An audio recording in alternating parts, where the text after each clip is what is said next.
Hey YouTube, Scotty B here. We're going to talk about how to sell things on Facebook Marketplace or Craigslist or classified ads.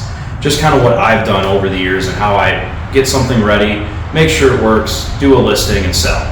I also think it's important to mention that I'm going to mention here just proper etiquette when you are either a buyer or a seller on one of these things. Notice a lot of people complain whether they're a buyer, sometimes they're a seller.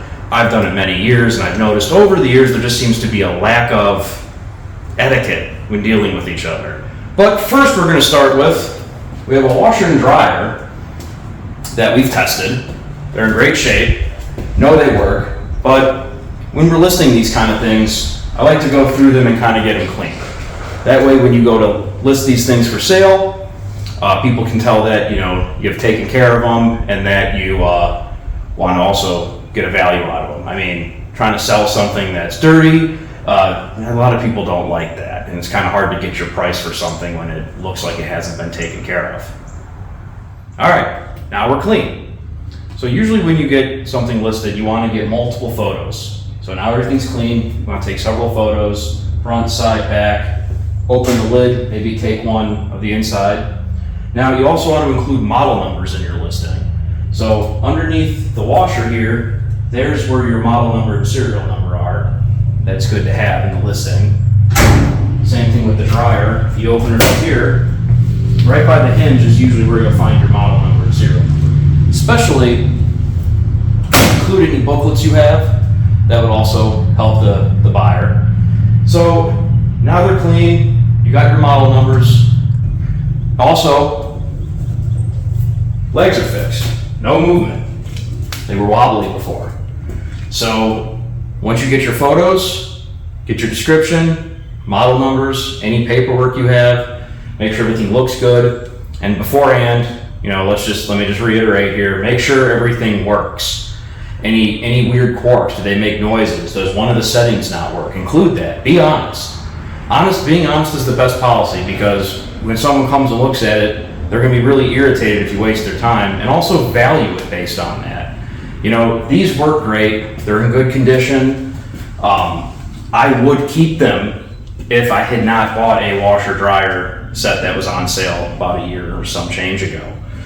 So we're going to price them accordingly to what's on the market of ones that are in really good shape and work perfectly fine. So that's just a part of it, of getting set up to put your listing wherever you're going to do it. Facebook Marketplace, Craigslist, maybe even the newspaper. Next thing, etiquette. Talking to your buyer or seller, depending on where you're at. Honestly, I'm just going to say this. I've been a seller and buyer for years of used items. Everything from cars to, toys, tools, anything. The biggest gripe, I would say, is when people just message you out of the blue and just go bottom dollar, they give you a low ball. It's in my opinion, it's rude. I would never do that to anyone, because honestly, it's like you haven't looked at the item. How can you agree on a price? You don't even know what it looks like. Photos make everything look great. And if you're just and also if it's in good shape, like, of course I'm not gonna take your low ball offer, because as a seller, I would hold out to make sure I get the best price. So if you give a low ball and the person might go, which is also rude, if you are a seller, do not make arrangements with someone and accept the price and then later change it. That's not really proper to do, especially if you have other people messaging. Make sure that when other people are messaging you, like for example, let's say we sell these, let's say we have these listed for $400 as a pair. Someone messages us and they're like, hey, I want to come out and look at it. I have $400 and we're going to meet it this day. Well, let's say it's a couple days before you can meet up. Someone else messages you, let them know, like, well, I have a pending sale. Some people will try to, hey, well, I can get them today. I got the money right now. You got to decide on how your morals are if you want to do that. Me personally, I wouldn't, because I've had that done to me as a buyer. And I ended up contacting the guy, and he went, well, he got there and he actually offered me a lower amount of money, but I ended up taking it because he was there. And I'm like, well, dude, you missed out, because I would have given you your full amount. To me, it would have been worth it. So, you kind of have to, I would say the best thing to do is be moral, have good etiquette, be respectful when you talk with people, and just have a good rapport.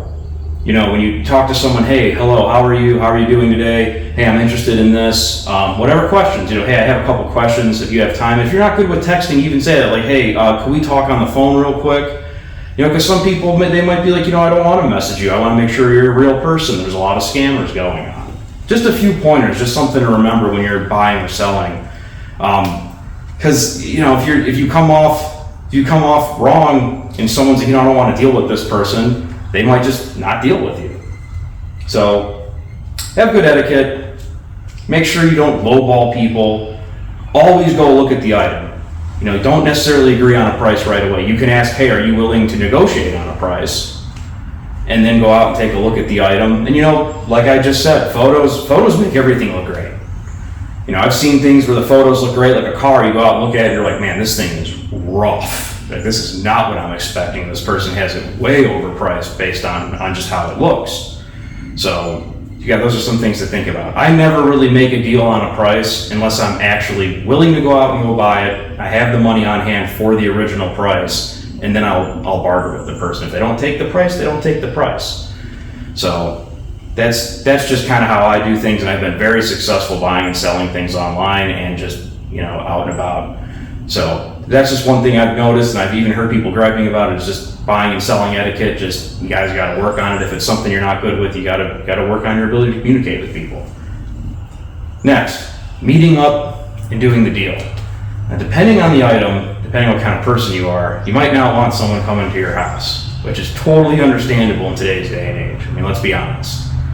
There's all the horror stories I'm pretty sure everyone's heard about. So usually with smaller items, I'd rather meet in a public location. You can either pick a police station, you can pick like a Walmart parking lot, someplace with cameras, a public place. Larger items, that's when it can be a bit difficult. Now, if you're uncomfortable having people meet you with larger items, maybe you should think twice about how you're doing your sale, because you're going to have, like, if you have a car, you could go drive somewhere and have them meet you, but sometimes it can be difficult. You're going to go drive somewhere, and then what you're going to do is stand there and wait for these people while they go drive your car around. Sometimes it's not a bad idea just to have them come meet you at your residency. Every car I've ever bought was always at someone's house. Got to sit down and got to talk to each other. You get a little bit of a rapport, and then that's when you can make your deal or decide how you're gonna do things. But with appliances, unless you want to load it in the back of a truck and take it somewhere, it's probably not a bad idea just to have them come and meet you. But it's also very important to be aware of who you're talking to. Facebook makes it kind of easy because you can see someone's profile. Some places where you just have a phone number and you can't see the person, just talk. I like to say, I like to talk to somebody before I do a deal or before I meet them, just so you know who you're talking to or who you're going to meet, and just kind of, just chat a bit. Now, if you're by yourself and you're having someone come meet you at your home and you're still kind of uncomfortable, let a neighbor know, like, hey, I'm about to have someone come over and stop by. Can you just keep an ear out for me, listen to me? Or just phone a friend. Hey, I'm going to have someone come over and look at this. Do you mind being there? They said they'd bring somebody else. I'd rather have someone else with me too. It's good to let people know. That way, if something does happen, something stupid like they rob you or something, at least someone knows what's going on, or there could be an earshot, or even could be, at least you have a watchful eye watching your back, or just someone there to help you out.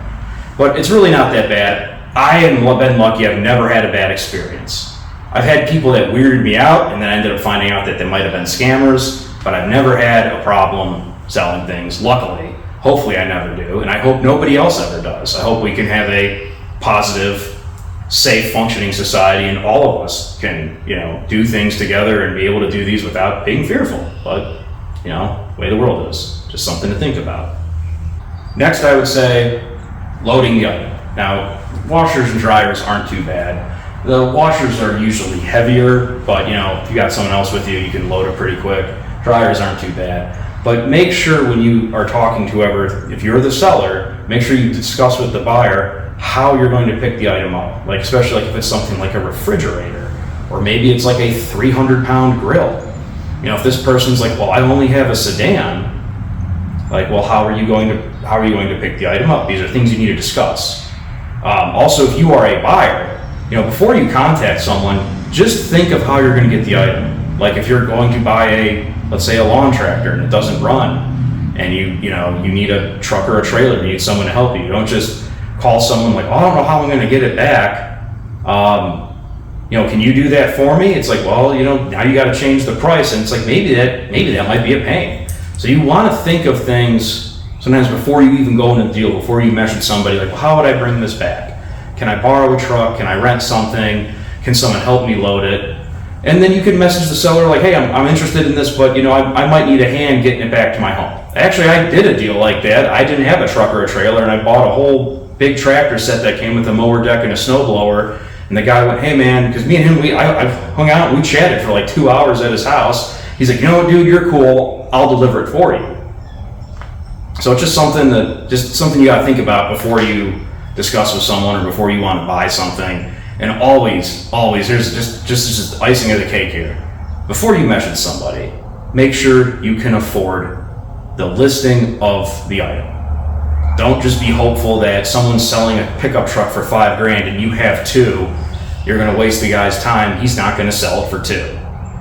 Another big one to remember is if you accidentally do this. I do this all the time, actually. You're looking through Facebook Marketplace and you fat finger. You don't even realize it. It sends the standard messaging: is this item available? Someone replies to you, just, hey man, my bad, I fat fingered it. Sorry, I'm not interested. Just looking, but good luck on your sale. It means a lot to people sometimes with that. Instead of just, is this guy going to get back to me? What's going on?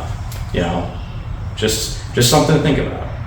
So that's just some pointers that I had for you guys about selling stuff on Facebook Marketplace or Craigslist, and just something I wanted to share, was something I was thinking about. So hopefully you find this information. If you like my videos, please like and subscribe. We got more content, more videos are being made. I know we haven't put a video out in a couple weeks, but we've been really busy. Life catches up with you, and we just haven't had anything to do. But since we did a move and these are on their way out, I thought this was the perfect time for this type of video. You guys have a good evening. Hope to see you guys later.